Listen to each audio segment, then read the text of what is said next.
আমরা এই ঘটনা নিন্দা জানাচ্ছি এবং যারা এই হামলার ঘটনা করতেছে বাবা, তাই আমরা দাবি করি আগামী আমরা নিন্দা জানাচ্ছি এবং যারা এই হামলা করেছে সংগঠনের উপরে নিন্দা জ্ঞাপন করছি। পাশাপাশি এই ঘটনাটি বরং শেখ হাসিনার কাছে আবেদন সরকারের বিষয়ে একটা ব্যবস্থা নেবেন এবং এর অতর্কিত হামলা করেছে আমরা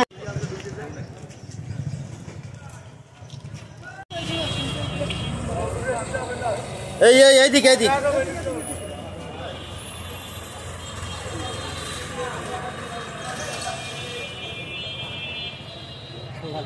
ওরে